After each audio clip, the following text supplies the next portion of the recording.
আসসালামু আলাইকুম। কমার্স পাঠ এর অনলাইন ক্লাসে আপনাদের স্বাগতম জানাচ্ছি আমি আল নসর। আশা করছি আল্লাহর রহমতে আপনারা সবাই ভালো আছেন। আলহামদুলিল্লাহ আমিও ভালো আছি। আজকে আমরা প্রিন্সিপালস অফ ফিন্যান্স এর শর্ট টার্ম ফাইন্যান্সিং যা অ্যাকাউন্টিং এবং ফিন্যান্স ডিপার্টমেন্টের চ্যাপ্টার 2 এবং ম্যানেজমেন্ট ডিপার্টমেন্টের চ্যাপ্টার 8 এ অন্তর্ভুক্ত আছে। এই শর্ট টার্ম ফাইন্যান্সিং এর আমরা ষষ্ঠ এবং লাস্ট ক্লাসটি করব এবং এই ক্লাসে আমরা বিগত 5 ক্লাস থেকে ব্যতিক্রমী একটা অঙ্ক শিখব ইনশাআল্লাহ। যেটা আমাদের হচ্ছে আনসিকিউরড ব্যাংক লোন, যেটা আমরা আগে কখনো করে নাই বা কোনো ক্লাসে করে নাই। আজকে এই সূত্রের মাধ্যমে এবং ওই আনসিকিউরড ব্যাংক লোনটা কীভাবে চিহ্নিত করতে হয় সেটা এই অঙ্কের সমাধানের মাধ্যমে জানবো ইনশাআল্লাহ। তো চলুন কথা না বাড়িয়ে আমরা অঙ্কটা শুরু করি। তো দেখেন কি আছে, ভেরি ভেরি ইম্পর্টেন্ট একটা অঙ্ক। কি আছে, lotus company limited needs working capital of টাকা 5 লাখ। লোটাস কোম্পানির প্রয়োজন হচ্ছে 5 লাখ টাকা ওয়ার্কিং ক্যাপিটাল মানে কার্যকরী মূলধন। দেয়ার are 3 alternative methods of financing. অর্থ সংগ্রহ করার জন্য বিকল্প 3টা পদ্ধতি আছে। এটা হচ্ছে national university honours accounting department 2011 এবং 2016 সালের প্রশ্ন। তো প্রথমে কি বলছে, 1 নাম্বার যে অল্টারনেটিভস ছিল সেটা হচ্ছে to forgo cash discount granted on the basis 3/10 net 30। আমরা জানি এই শর্তটুকু থাকলে 3/10 নেট 60 যদি থাকে, কোনো এটা কোন প্রকার ওই বিকল্প বা কোন খরচটা বের করতে হবে সেটা যদি স্পষ্ট করে বলা নাও থাকে, তারপরেও এই শর্ত আমরা যেখানে দেখব সেটা হচ্ছে ট্রেড ক্রেডিটের জন্য শর্ত দেওয়া আছে। তো এইটুকু আমাদের দেখার দরকার নাই, শুধু এই শর্তটুকু থাকলেই সেটা হচ্ছে কস্ট অফ ট্রেড ক্রেডিট বের করতে হবে। তারপর the company has a revolving credit of টাকা 5 lakh at an interest of 13% with Sonali bank. এই 5 লাখ টাকা কোম্পানি কি করতে পারবে, সোনালী ব্যাংক থেকে 13% হারে সুদ 13% সুদের হারে 5 লাখ টাকা ঋণ নিতে পারবে। তো ইট অ্যাভারেজ বোরোয়িং ওয়াজ টাকা 3 লাখ। দেখেন 5 লাখ টাকা তো ঋণ নিতে পারবে, কিন্তু এর গড় ঋণ হচ্ছিল কত, বার্ষিক 3 লাখ টাকা। যখন ঋণ মঞ্জুর হয়ে যাবে কিন্তু ঋণের পরিমাণটা কম নেওয়া হবে, তখন বুঝতে হবে এটা হচ্ছে আনসিকিউরড ব্যাংক লোন। মানে এই ব্যাংক লোনের একদম সরাসরি কি ছিল না, ওই সিকিউরিটি ছিল না যে এত টাকা ঋণ নিবেই অথবা এর থেকে কম নেওয়া যাবে না। তার মানে কি, আমাদের 5 লাখ টাকা ঋণ মঞ্জুর হয়েছে ঠিকই, কিন্তু বার্ষিক 3 লাখ টাকা এরা অ্যাভারেজ ঋণ নিয়েছিল for the year. A commitment fee of টাকা 2.5% ইজ টু বি পেড। এই যে 5 লাখ টাকা ঋণ মঞ্জুর হয়ে আছে ব্যাংক থেকে আমাদের কোম্পানির জন্য, কিন্তু আমরা 5 লাখ টাকা ঋণ ব্যবহার না করে আমরা 3 লাখ টাকা ব্যবহার করলাম। এই জন্য কি করতে হবে, একটা কমিটমেন্ট ফি, একটা চুক্তিপত্র ছিল যে আমরা যদি এই 5 লাখ টাকা থেকে ঋণ কম নিই তাহলে আমরা ওই যে ঋণ কমটা নেব, আমাদের জন্য যেহেতু এই টাকাটা বরাদ্দ করা থাকবে, ওই কম নেওয়ার কারণে আমরা 2.5% হারে কমিটমেন্ট ফি পরিশোধ করব। তো এখন বলছে কি কম্পিউট ইআইআর, এই ব্যাংক লোনের উপরেও কি করতে হবে, ইআইআর ক্যালকুলেশন করতে হবে। তারপর বলছে কি, the company issue a 120 days commercial paper. Commercial paper issue করছে 120 দিনে, এটা হচ্ছে ম্যাচুরিটি পিরিয়ড কমার্শিয়াল পেপারের। Of a face value of টাকা 5 লাখ।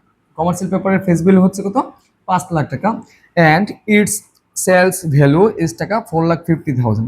এবং এটার কমার্শিয়াল পেপারের সেলস ভ্যালু মানে বিক্রি মূল্য হচ্ছে 4,50,000 টাকা। তো আমরা আগের নিয়মের অঙ্ক অনুযায়ী ফেস ভ্যালু পেয়ে গেলাম, এফ ভি পেলাম, সেলস ভ্যালু পেলাম, এস ভি, ম্যাচুরিটি পিরিয়ড পেলাম। এখন বাকি অংশটুকু দেখেন কি আছে, দ্য ক্রেডিট রেটিং এক্সপেন্সেস আর 0.5%। এই যে এখানে একটা খরচ বের হয়েছে 0.5% of the size of issue, যে সাইজটা ইস্যু করা হবে ফেস ভ্যালু এর উপরে। Agent charges being 0.25%, agent charge ধরতে হবে 0.25%, অ্যান্ড স্ট্যাম্প ডিউটি ধরতে হবে 0.5%।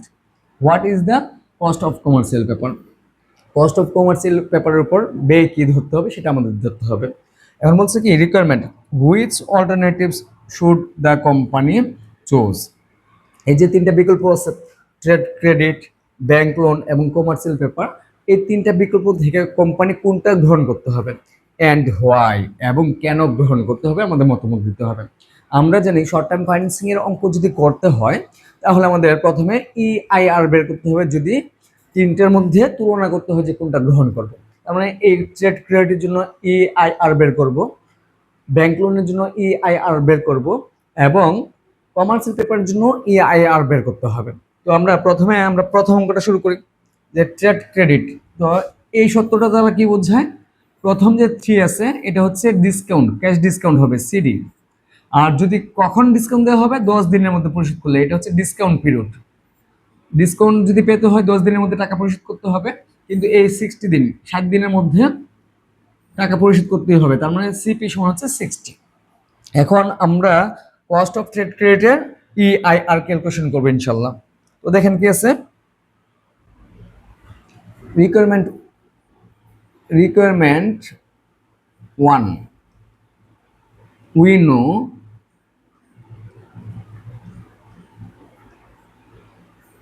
cost of trade credit, EIR সমান সূত্র হচ্ছে কি CD by 100 minus CD, 100 minus CD into 360 by CP minus DP into 100। Here এখানে সিডি ক্যাশ ডিসকাউন্ট কত, ডিসকাউন্ট পিরিয়ড ডিপি সমান কত, আর সিপি ক্রেডিট পিরিয়ড সমান কত। দেখেন কত ছিল,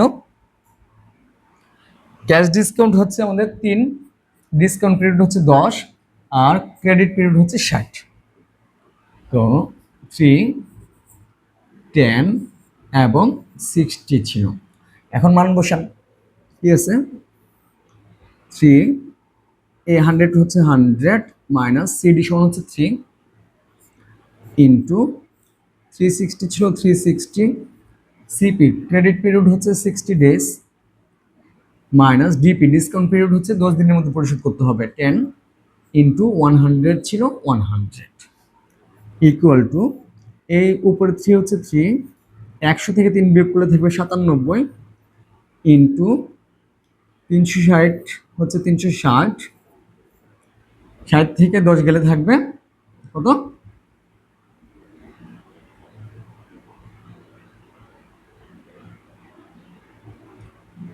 50 ইন্টু 100 ছিল 100। এখন 3কে 97 দিয়ে ভাগ করেন ক্যালকুলেটর, 3কে 97 দিয়ে ভাগ করতে হবে।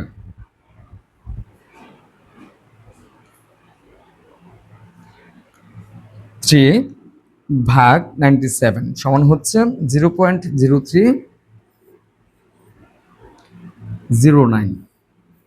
এই ইন্টু 360কে 50 দিয়ে ভাগ করতে হবে, 360 ভাগ 50 সমান হচ্ছে 7.2 ইন্টু এই 100 ছিল 100।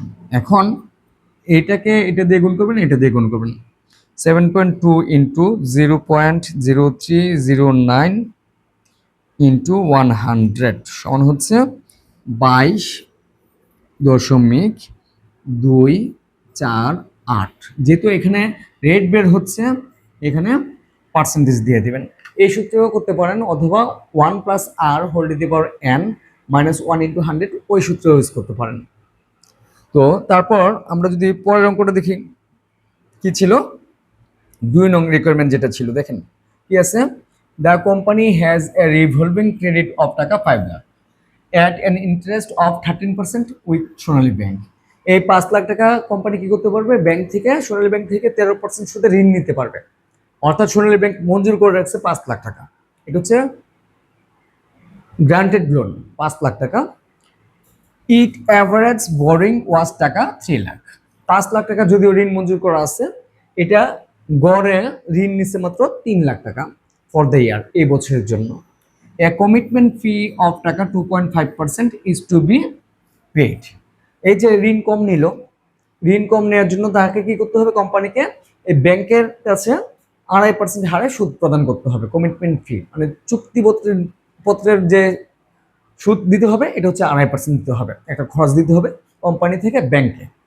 তো কম্পিউট ইআইআর, এটা ইআইআর বের করতে হবে।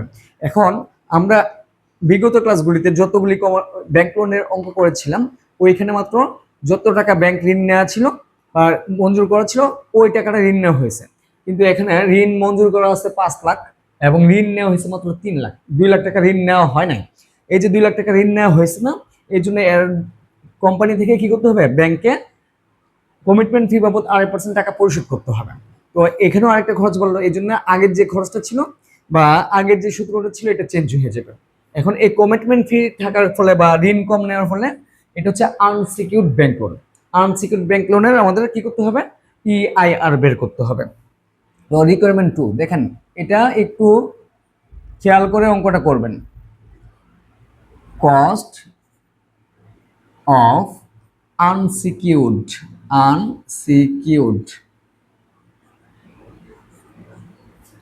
ব্যাংক লোন, যেহেতু সমান সমান টাকা ঋণ নেয় নাই, কম নিছে, এই জন্য এটা হচ্ছে আনসিকিউরড হয়ে গেছে, unsecured bank loan. We know cost of unsecured bank loan, EIR অথবা ইএআর একই কথা। আগের যখন সিকিউরড ব্যাংক লোন ছিল, মানে যত টাকা ঋণ মঞ্জুর করবে তত টাকা ঋণ নেওয়া হবে, ওইটা হচ্ছে সিকিউরড ব্যাংক লোন। তখন সূত্র ছিল উপরে ইন্টারেস্ট, নিচে ছিল লোন মাইনাস সিবি। কিন্তু এখন এটা যেহেতু আনসিকিউরড ব্যাংক লোন, উপরে থাকবে টোটাল কস্ট, কারণ এখানে খরচ হচ্ছে দুই ধরনের, একটা হচ্ছে সুদ ইন্টারেস্ট, আর একটা হচ্ছে কি কমিটমেন্ট ফি। এই জন্য টোটাল কস্ট উপরে থাকবে আর ইউজড লোন থাকবে নিচে, ইউজড লোন নিচে ইন্টু 100। এখন এটা কিভাবে করতে হবে দেখেন, হিয়ার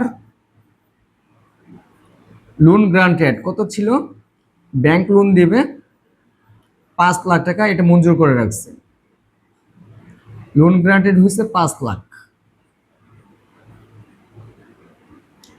আর লোন ইউজড হয়েছে, ব্যবহার করা হয়েছে, এভারেজ লোন ইউজড হয়েছে কত, 3 লাখ টাকা, 3 লাখ। তো ব্যাংক ঋণ দিছে আমাদেরকে 5 লাখ, কিন্তু আমরা লোনটা ব্যবহার করছি মাত্র 3 লাখ, 2 লাখ টাকা কিন্তু ব্যাংক থেকে ঋণটা আনে নাই। না আনার ফলে এই 2 লাখ টাকা ব্যাংকে অলস হিসেবে ছিল, কিন্তু আমাদের জন্য তো এটা আনইউজড লোন। তো লিখতে হবে লোন আনইউজড, আনইউজড কত, 5 লাখ হচ্ছে granted loan, 5 lakh minus loan used হয়েছে মাত্র 3 লাখ, তাহলে থাকলো কত, 2 লাখ টাকা হচ্ছে আনইউজড লোন। তাহলে ইন্টারেস্ট ধরতে হবে, ইন্টারেস্ট বের করবেন এখন। ইন্টারেস্ট, যে টাকাটা লোন ইউজ করছি 3 লাখ টাকা, এই 3 লাখ টাকার উপর আমাদের সুদ দিতে হবে পুরোপুরি। কমিটমেন্ট কি ছিল, ব্যাংক আমাদেরকে ঋণ দিবে, ব্যাংক গ্রান্টেড করছে, সরি কোথায় যেন 2, ব্যাংক ঋণ দিবে আমাদেরকে 5 লাখ, যার উপর 13% হারে সুদ দিতে হবে। তো যেটা আমরা ব্যবহার করছি, এই 3 লাখ টাকাকে 13% সুদ দিতে হবে ব্যাংকে। তো 3 লাখে 13% হবে 39,000 টাকা, 39,000 টাকা। আর কমিটমেন্ট ফি, যেহেতু আমরা কম ব্যবহার করলাম, কমিটমেন্ট ফি কম ব্যবহার করার ফলে যেটা ব্যবহার করা হয়েছে না, এটার উপর আমাদের কমিটমেন্ট ফি ব্যাংকে পরিশোধ করতে হবে। তো 2 লাখ টাকা হচ্ছে আমাদের কি ছিল, আনইউজড লোন ছিল, আনইউজড লোনের উপর কমিটমেন্ট ফি দিতে হবে কত পার্সেন্ট দেখেন, কমিটমেন্ট ফি হচ্ছে 2.5% ছিল। যদি আমরা লোন কম নেই তখন যে টাকাটা অলস থাকবে ব্যাংকে সেটার উপর কমিটমেন্ট ফি দিতে হয় 2.5%, সমান 2 লাখের 2.5% হচ্ছে 5,000 টাকা হবে, 2 লাখ ইন্টু 2.5% সমান 5,000 টাকা। এখন ব্যাংকে আমাদের ঋণ পরিশোধ করতে হবে সুদ পরিশোধ করতে হবে 39,000 টাকা, 39,000। আর কমিটমেন্ট ফি হচ্ছে 5,000। টোটাল কস্ট হচ্ছে কত? 39 যোগ 5, টোটাল কস্ট সমান হচ্ছে 39,000 যোগ 5,000,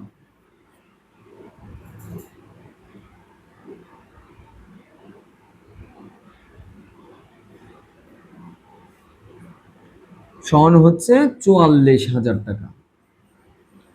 এখন মান বসিয়ে দেন, টোটাল কস্ট পেয়ে গেলাম আমরা 44,000। আর ইউজড লোন হচ্ছে 3 লাখ টাকা, 3 লাখ ইন্টু 100 ছিল 100। এখন 44,000কে 3 লাখ দিয়ে ভাগ করতে হবে। 44,000 ভাগ 3 লাখ সমান হচ্ছে 0.1467, 1467 ইন্টু 100 ছিল 100। এখন এটাকে 100 দিয়ে গুণ করেন, গুণ 100 সমান হচ্ছে 14.67%। এটা আমাদের cost of unsecured bank loan হলো। তো এটা আনসিকিউরড হওয়ার পিছনে শর্ত ছিল দুইটা, একটা হচ্ছে কমিটমেন্ট ফি, আর একটা হচ্ছে ব্যাংক যত টাকা ঋণ মঞ্জুর করছে এর চেয়ে কম ঋণ ব্যবহার করা। যে টাকাটা ঋণ হিসেবে নেওয়া হবে না, এই টাকাটা যেহেতু ব্যাংকে অলস হিসেবে পড়ে থাকবে কিন্তু তাদের কোনো উপার্জন হবে না, এই জন্য আমাদের সাথে কমিটমেন্ট ফি বা চুক্তি বাবদ ফি যে টাকা ছিল, যে পার্সেন্ট ছিল, ওইটা অনুযায়ী আমাদের কি করতে হবে? কমিটমেন্ট ফি দিতে হবে। আর যখন কমিটমেন্ট ফি থাকবে তখন আমাদের টোটাল কস্ট বের করতে হবে। টোটাল কস্ট হচ্ছে ইন্টারেস্ট প্লাস কমিটমেন্ট ফি, সমান হচ্ছে 44,000। তখন আনসিকিউরড ব্যাংক লোনের বেলায় টোটাল কস্টকে ইউজড লোন দ্বারা ভাগ করে 100 দিয়ে গুণ করলে আমরা এই আইআর এর মান পেয়ে যাব। তারপর দেখেন তৃতীয় কাজটা, রিকোয়ারমেন্ট 3। রিকোয়ারমেন্ট 3 তে কি ছিল? উই নো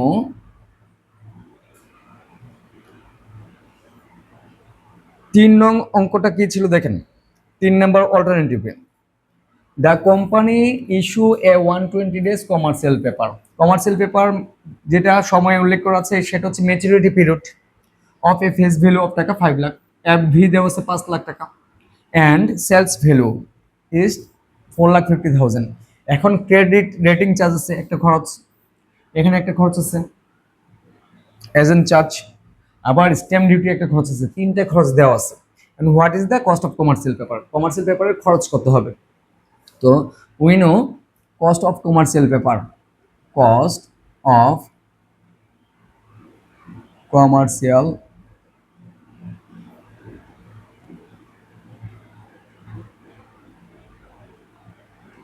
পেপার সমান সূত্র কি? ই আই আর সমান সূত্র হচ্ছে কি face value minus net sales value by net sales value. ইচ্ছে করলে আপনারা এই সূত্রটা ইউজ করতে পারেন, অথবা 1+r⁻n−1 × 100 এই সূত্রটা ইউজ করে নিতে পারেন। তাহলে ওই দুইটা তো আপনারা ওই সূত্রটা ইউজ করতে পারতেন, ওইটাই করে দিবেন। তো 1+r⁻n−1 × 100 EIR এর সূত্র। এখন হেয়ার ফেস ভ্যালু আছে, হেয়ার ফেস ভ্যালু সমান হচ্ছে 5 লাখ টাকা ছিল, 5 লাখ। আবার সেলস ভ্যালু আছে 4,50,000, প্রশ্নে দেওয়া ছিল এটা। এখন নেট সেলস ভ্যালু বের করতে হবে। নেট সেলস ভ্যালু সমান হচ্ছে কি sales value minus total cost, total cost. এখন টোটাল কস্ট আমরা কোথায় পাবো? টোটাল কস্টটা দেখেন, calculation of cost, calculation of cost কি কি ক্যালকুলেশন ছিল দেখেন। একটা হচ্ছে প্রথমটা ছিল rating expense 0.5%, rating expense, rating expense সমান হচ্ছে ফেস বিলের উপর খরচগুলি ধরতে হয় বিগত ক্লাসে বা 2 নম্বর ক্লাসে আমরা আলোচনা করেছিলাম ফেস ভ্যালু হচ্ছে 5 লাখ, এর উপর 0.5% সমান হচ্ছে 5 লাখের উপর 0.5%, 5 লাখ গুণ 0.5% সমান 2,500 টাকা। 2,500। আচ্ছা, এটা এইভাবে না লিখে একটু সাইডে লিখে রাখলে হয়তো আমাদের জন্য ক্যালকুলেশনটা সহজ হয়ে যায়। 2,500, 2,500। তারপর রেটিং এক্সপেন্সের পরে ছিল আমাদের এজেন্ট চার্জ 0.25%, এজেন্ট চার্জ অথবা agent commission. Agent commission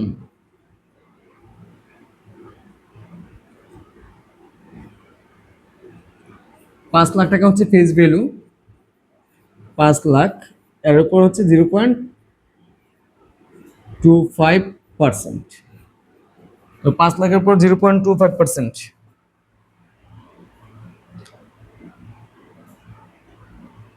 5 lakh into 0.25% সমান হচ্ছে 1,250 টাকা। 1,250। আরেকটা হচ্ছে stamp duty. Stamp duty, stamp duty হচ্ছে কত? ফেস বিল হচ্ছে 5 লাখ ইন্টু 0.5% সমান হচ্ছে 2,500 হবে। সবগুলি একসাথে যোগ করে দেন, যোগ করলে যেটা সেটা হচ্ছে টোটাল কস্ট বের হবে 5,000, 6,250, 6,250। এটা হচ্ছে আমাদের টোটাল কস্ট। তো সেলস ভ্যালু হচ্ছে 4,50,000, 4,50,000 মাইনাস টোটাল কস্ট হচ্ছে 6,250, 6,250। 4,50,000 থেকে 6,250 মাইনাস করতে হবে। 4,50,000 মাইনাস 6,250 সমান হচ্ছে 4,43,750। এটা হচ্ছে আমাদের নেট সেলস ভ্যালু বের হয়েছে। এখন আর এর মান বের করতে হবে, এন এর মান বের করতে হবে। তো আর এর মান, তো আর ইকুয়াল টু কি হয়? F V minus N S V by N S V. Face bill হচ্ছে কত আমাদের? 5 লাখ টাকা। 5 lakh minus net sales value কত আছে? 4,43,750 কত? 4,43,750। 4,43,750। নিচে থাকবে কি? 4,43,750। এখন এটা থেকে এটা মাইনাস করবেন। 5 লাখ মাইনাস 4,43,750 মাইনাস করলে থাকবে 56,250। 56,250 নিচে আছে কত? 4,43,750। এখন এটাকে এটা দিয়ে ভাগ করবেন, ভাগ 4,43,750 সমান হচ্ছে 0.12676। 12676, যেহেতু 6 আছে, 7টাকে আমরা 8 করে নেব। আর এন সমান বের করবেন। এন সমান হচ্ছে 360 বাই এমপি। তো 360 হচ্ছে 360। ম্যাচুরিটি পিরিয়ড দেখতে হবে কত ছিল আমাদের। ম্যাচুরিটি পিরিয়ড হচ্ছে 120 ডেজ। 120 days maturity period. তারপরে নিচে থাকবে 120। 120। এখন 360কে 120 দিয়ে ভাগ করলে হবে 3 টাইমস। 3বার এটা কমার্শিয়াল পেপার বিক্রি করা যাবে। এখন আমাদের ফেজ আর এর মান পাইলাম 0.1268, এর মান পেলাম কত? 3 ইকুয়াল টু, এই সেকেন্ড ব্র্যাকেট ছিল, সেকেন্ড ব্র্যাকেট ইনটু 1 প্লাস আর এর মান দেখেন, আর এর মান বের হয়েছে কত? 0.1268। 0.1268 এর উপর এন সমান বের হয়েছে কত? এন সমান বের হয়েছে 3। এন ইকুয়াল টু হচ্ছে 3 মাইনাস 1 ছিল 1 ইন্টু 100 ছিল 100। এখন 1 এর সাথে এটা যোগ করেন, হবে 1.1268, পাওয়ার ছিল 3, মাইনাসের 1 হচ্ছে মাইনাসের 1, যেহেতু এক ব্র্যাকেটে ছিল সেকেন্ড ব্র্যাকেট দিয়ে রাখবেন, ইন্টু 100 ছিল 100। এখন এটার পাওয়ার ভাঙেন, 1.1268 পাওয়ার 3 সমান হচ্ছে 1.4307, 4307 মাইনাস এই 1 ছিল 1 ইন্টু 100 ছিল 100 ইকুয়াল টু, এটা থেকে 1 মাইনাস করতে হবে, হবে 0.4307 ইন্টু 100 ছিল 100 ইকুয়াল টু 100 দিয়ে গুণ করেন, হবে 43.07%। এখন প্রশ্নটা কি ছিল দেখেন, বলছেন কি which alternative should the company choose, কোন অল্টারনেটিভটা কোম্পানি সিলেক্ট করবে বা পছন্দ করবে, অ্যান্ড হোয়াই, কেন পছন্দ করবে। তো এখন আমাদের তো তিনটা মান পেলাম, তিনটা মান যদি পেয়ে থাকি, তিনটা মান যে পেলাম এটা একটা ডিসিশন টেবিল তৈরি করবেন। ডিসিশন টেবিল তিনটা নাম লিখলাম, একটা হচ্ছে ট্রেড, পরেরটা হচ্ছে ব্যাংক লোন ছিল, এরপরটা হচ্ছে কমার্শিয়াল পেপার ছিল। এখন এদের EAR বের হয়েছে, দেখেন EAR ট্রেড ক্রেডিটের জন্য বের হয়েছে 22.248%, 22.248%। তারপর ব্যাংক লোনের জন্য বের হয়েছে আমাদের, ব্যাংক লোন সমান বের হয়েছে 14.67%, 14.67%। আর কমার্শিয়াল পেপারের জন্য বের হয়েছে আমাদের, কমার্শিয়াল পেপারেরটা বের হয়েছে 43.07%, 43.07%।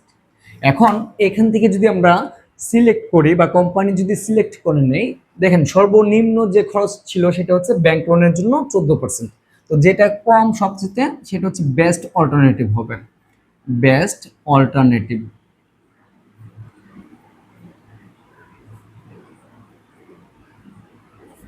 তো দিস টেবল শোজ দ্যাট, এই টেবিলটা দেখাচ্ছে যে the cost of bank loan, bank লোনের কস্ট ইজ দ্য চিপেস্ট, সবচেয়ে কম। So the firm will be prefer this alternative, তাই কোম্পানি কি করবে, ব্যাংক লোনটাকেই সংগ্রহ করবে বা গ্রহণ করবে। তারপরে পরের অঙ্কটা দেখেন কি আছে, প্রবলেম 2 দেখেন, খেয়াল করেন।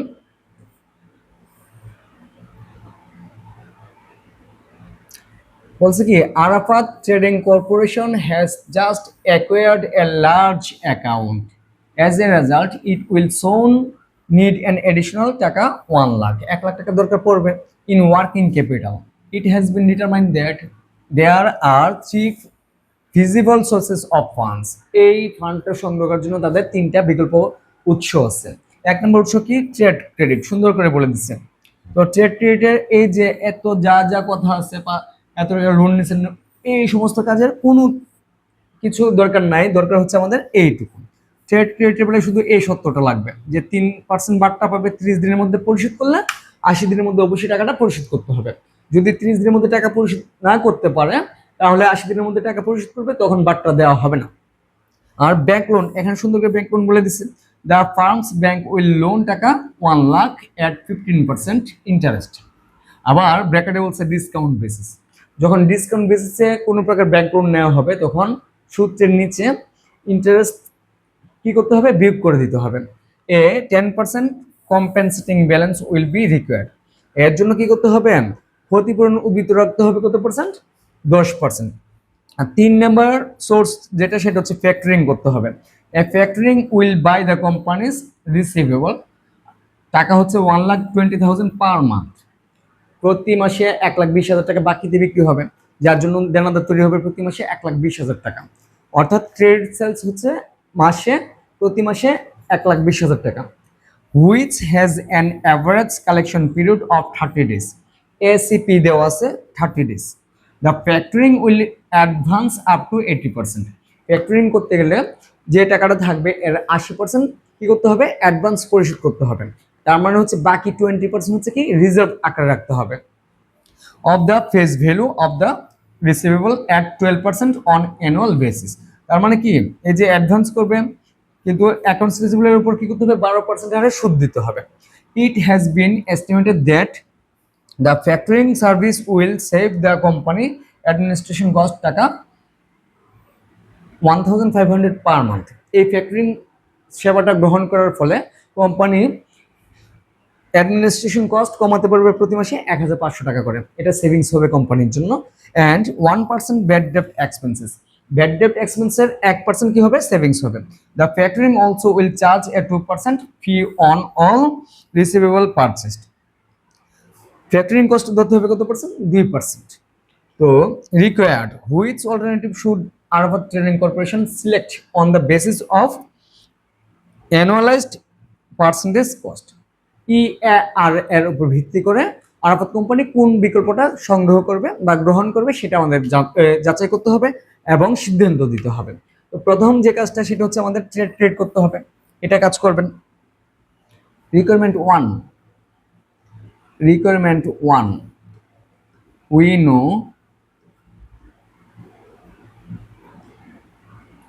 cost of trade credit.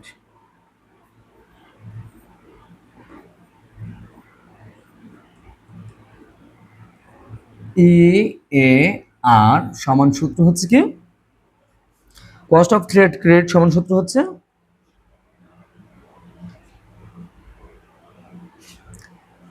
1 + r whole to the power n minus 1/r।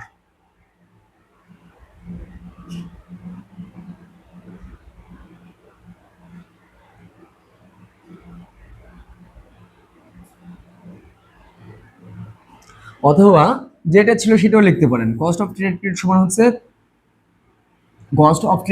হচ্ছে CD by 100 minus CD into 360 by CP minus DP into 100। এই সূত্রের মধ্যে আপনারা ট্রেড ক্রেডিট করে ফেলতে পারেন। হেয়ার ক্যাশ ডিসকাউন্ট সমান হচ্ছে ডিসকাউন্ট পিরিয়ড দেওয়া আছে প্রশ্নে, আর হচ্ছে ক্রেডিট পিরিয়ড দেওয়া আছে। দেখেন কত ছিল, শর্ত ছিল 330 30 দিনের মধ্যে পরিশোধ করলে 3% বাড়টা 80 দিনের মধ্যে পরিশোধ করতে হবে। মানে ক্যাশ ডিসকাউন্ট হবে 3%, 30 দিনের মধ্যে পরিশোধ করতে হবে, আর নেট হচ্ছে 80 দিনের মধ্যে পরিশোধ করতে হবে। ইকুয়াল টু ক্যাশ ডিসকাউন্ট হচ্ছে 3, 1 মাইনাস সিডি সমান হচ্ছে 3 ইন্টু 360, ক্রেডিট পিরিয়ড হচ্ছে 80 ডেজ মাইনাস ডিসকাউন্ট পিরিয়ড হচ্ছে 30 ডেজ ইন্টু 100 ছিল 100। তো এই 3 হচ্ছে 3, 100 থেকে 3 বিয়োগ করলে থাকবে 97, 97 ইন্টু উপরে আছে 360, নিচে আছে 50 ইন্টু 100 ছিল 100।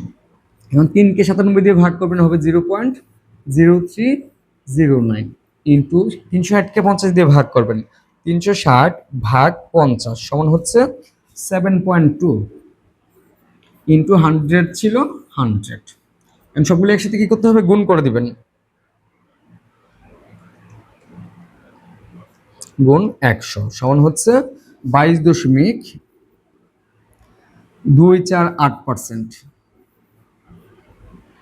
এখানে প্রায় লিখবেন যেহেতু দশমিকের অঙ্ক এসে পড়ছে এখানে। তারপর রিকোয়ারমেন্ট 2, উই নো 2 নং এ কি ছিল দেখেন, 2 নংটা ছিল অল্টারনেটিভ ছিল ব্যাংক লোন। ব্যাংক লোন সমান cost of bank loan, EAR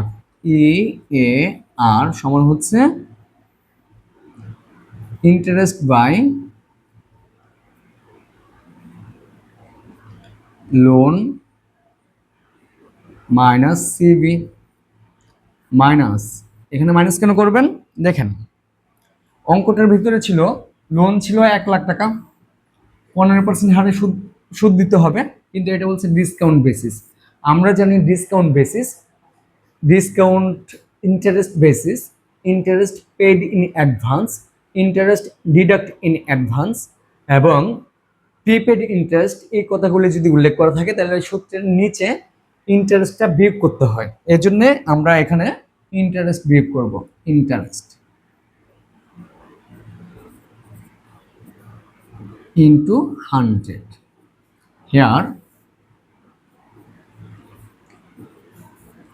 loan, কত টাকা লোন ছিল দেখেন, লোনটা দেখেন কত ছিল। ব্যাংক লোন হচ্ছে 1,00,000 টাকা, লোন হচ্ছে 1,00,000। ইন্টারেস্ট ধরবেন, ইন্টারেস্ট 1,00,000-এর উপর 1,00,000 ইন্টু কত পার্সেন্ট, ইন্টারেস্ট হচ্ছে 15%, 15% সমান হচ্ছে 15,000। আর কম্পেনসেটিং ব্যালেন্স সিবি সমান হচ্ছে 1,00,000 টাকা হচ্ছে লোন ছিল, এর উপর ক্ষতিপূরণ উদ্বৃত্ত রাখতে হবে কত percent, compensating balance 10% compensating balance, তার মানে ক্ষতিপূরণ উদ্বৃত্ত রাখতে হবে 10%, সমান হচ্ছে 10,000 টাকা। এখন মান বসিয়ে দেন। ইন্টারেস্ট, ইন্টারেস্ট হচ্ছে 15,000, লোন হচ্ছে 1,00,000 মাইনাস কম্পেনসেটিং ব্যালেন্স হচ্ছে 10,000 মাইনাস ইন্টারেস্ট হচ্ছে 15,000 ইন্টু 100 ছিল 100। এখন দেখেন উপরে আছে কত, 15,000, আর নিচে দেখেন কত আছে, 1,00,000 বিয়োগ 10,000, 90 বিয়োগ 15 সমান হচ্ছে 75,000 ইন্টু 100 ছিল 100। 15,000-কে 75,000 দিয়ে কি করতে হবে, ভাগ করতে হবে। 15,000 ভাগ 75,000 সমান হচ্ছে 0.2 ইন্টু এই 100 ছিল 100, এটাকে 100 দিয়ে গুণ করেন, গুণ 100 সমান হচ্ছে 20%, 20%। তারপর আমাদের যে কাজটা করতে হবে সেটা হচ্ছে অ্যাকাউন্টস রিসিভেবল ফ্যাক্টরিং এর কাজ করতে হবে। অ্যাকাউন্টস রিসিভেবল ফ্যাক্টরিং, এই যে ফ্যাক্টরিং আছে, ফ্যাক্টরিং এর জন্য আমাদের প্রথমে 5টা ক্যালকুলেশন করে নিতে হয়। প্রথম ক্যালকুলেশন যেটা সেটা হচ্ছে average credit sales, sorry annual credit sales অথবা অ্যাভারেজ অ্যাকাউন্টস রিসিভেবল বের করতে হবে। তো অ্যাভারেজ অ্যাকাউন্টস রিসিভেবল সমান হচ্ছে কি, annual credit sales into annual collection period by 360। তো অ্যাভারেজ অ্যাকাউন্টস রিসিভেবল সমান হচ্ছে annual credit sales into average collection period by 360। এখন দেখেন আমাদের মান্থলি ক্রেডিট সেলস ছিল কত, মান্থলি ক্রেডিট সেলস ছিল 1,20,000 টাকা, মানে প্রতি মাসে যে টাকাটা দেনাদার তৈরি হবে ওই টাকার বিনিময়ে বাকিতে বিক্রি করতে হবে। তার মানে প্রতি মাসে বাকিতে বিক্রি হচ্ছে 1,20,000 টাকা, এটাকে 12 দিয়ে গুণ করলে আমাদের বার্ষিক বাকিতে বিক্রি বের হবে। তো প্রথমে বার্ষিক বাকিতে বিক্রি বের হলো 14,40,000 টাকা, আর এভারেজ কালেকশন পিরিয়ড প্রশ্নে দেওয়া আছে 30 দিন। তো এভারেজ অ্যানুয়াল ক্রেডিট সেলস সমান হচ্ছে 14,40,000, এই ইন্টু হচ্ছে ইন্টু অ্যাভারেজ কালেকশন পিরিয়ড সমান হচ্ছে 30, নিচে 360 ছিল 360। এখন 14,40,000-কে 30 দিয়ে গুণ করার পর 360 দ্বারা ভাগ করবেন, তাহলে বের হবে 1,20,000 টাকা। এটা হচ্ছে অ্যাভারেজ অ্যাকাউন্টস রিসিভেবল বের হয়েছে 1,20,000। এবং দ্বিতীয় কাজটা যেটা করতে হবে সেটা হচ্ছে অ্যাকাউন্টস রিসিভেবল টার্ন ওভার বের করতে হবে। সূত্র হচ্ছে 360 থাকবে উপরে, অ্যাভারেজ কালেকশন পিরিয়ড থাকবে নিচে। তো অ্যাভারেজ কালেকশন পিরিয়ড সমান প্রশ্ন দেওয়া আছে 30 ডেজ, তো 30 লিখলেন, তো 360-কে 30 দিয়ে ভাগ করলে 12 টাইমস হবে। তারপরে দেখেন কি করতে হবে, 3 নম্বর কাজ হচ্ছে পিরিয়ডিক ইন্টারেস্ট রেট, মানে এক মাসের যে ইন্টারেস্ট রেট সেটা বের করতে হবে। তো অ্যানুয়াল ইন্টারেস্ট রেট থাকবে উপরে, অ্যাকাউন্টস রিসিভেবল টার্ন ওভার থাকবে নিচে। তো অ্যানুয়াল ইন্টারেস্ট রেট দেখেন প্রশ্ন কত ছিল, অ্যানুয়াল ইন্টারেস্ট রেট হচ্ছে 12%। তো 12% ভাগ অ্যাকাউন্টস রিসিভেবল টার্ন ওভার, সেটা আমরা ক্যালকুলেশন করে রাখছি একটু আগে, 12 টাইমস ছিল। তো অ্যাকাউন্টস রিসিভেবল টার্ন ওভার সমান হচ্ছে 12, 12-কে 12 দিয়ে ভাগ করলে 1% হবে। এখন এটা হচ্ছে আমাদের গুরুত্বপূর্ণ কাজ, table for calculation of net periodic advance. তো প্রথমে আমাদের কি নিতে হবে, অ্যাভারেজ অ্যাকাউন্টস রিসিভেবল, যেটা আমরা 1 নং ক্যালকুলেশন করেছিলাম 1,20,000 টাকা। এটা থেকে লেস রিজার্ভ, রিজার্ভ কোনটা হবে, যে টাকাটা অ্যাডভান্স করা হবে, অ্যাডভান্স যত পার্সেন্ট থাকবে, অ্যাডভান্স হচ্ছে কত পার্সেন্ট দেখেন, the factoring will advance up to 80%। 80% advance করতে হবে, তার মানে 20% অ্যাডভান্স করা লাগবে না। যেটা অ্যাডভান্স করা লাগবে না সেটা হচ্ছে রিজার্ভ, তার মানে 20% রিজার্ভ নিতে হবে। রিজার্ভ 1,20,000 টাকা ছিল অ্যাকাউন্টস রিসিভেবল, এর উপর 20% রিজার্ভে যাবে 24,000। এখন 1,20,000 থেকে 24,000 মাইনাস করবেন, থাকবে 96,000।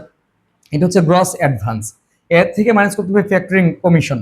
ফ্যাক্টরিং কমিশন কত দেখেন, ফ্যাক্টরিং কমিশন কত আছে, ফ্যাক্টরিং কস্ট হচ্ছে 2%।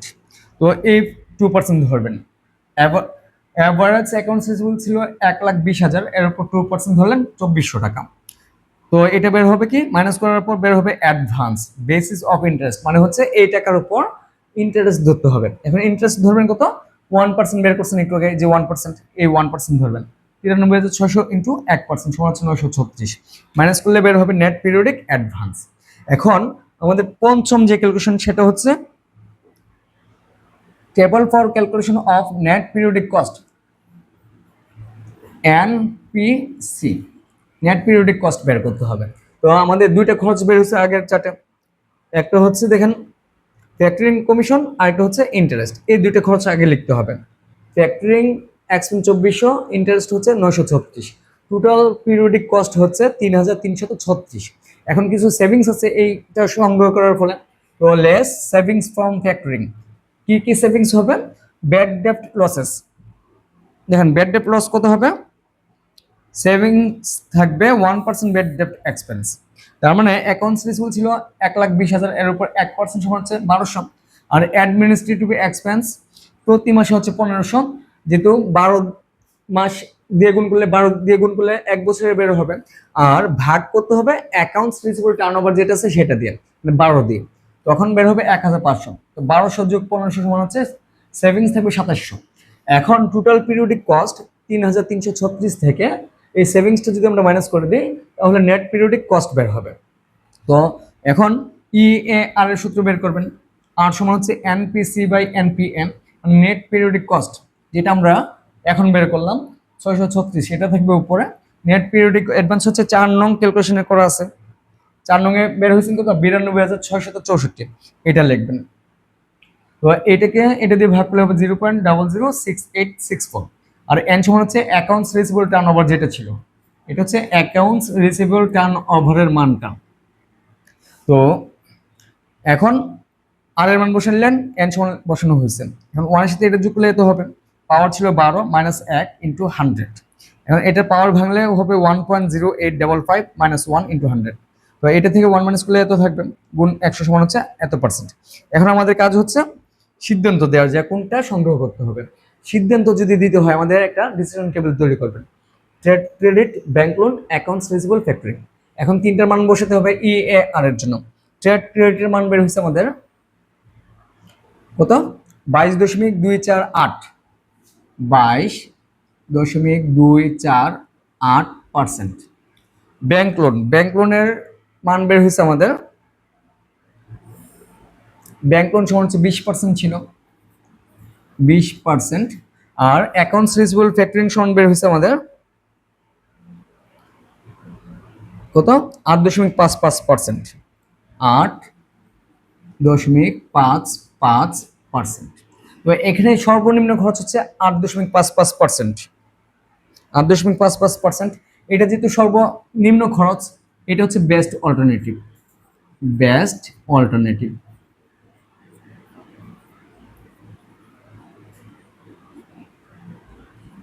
তো এখন আপনাদের কমেন্ট করতে হবে যে এটা কেন গ্রহণযোগ্য। দিস টেবিল শোজ দ্যাট, এই টেবিলটা দেখাচ্ছে যে the cost of accounts receivable factoring, accounts receivable cost যেটা 8.5% ইজ দ্য চিপেস্ট, সবচেয়ে কম। So the firm will be prefer this alternative. তো এই হচ্ছে আমাদের আজকের ক্লাস এবং শেষ ক্লাস। ইনশাল্লাহ এই নিয়মগুলির মধ্যে যদি আপনারা অঙ্কগুলি করেন, এবং যে অঙ্কগুলি করে দিলাম যদি এগুলি প্র্যাকটিস করে যান যথেষ্ট ইনশাল্লাহ। তো সবাই ভালো থাকবেন, আপনাদের সফলতা কামনা করছি। আসসালামু আলাইকুম রহমতুল্লাহ।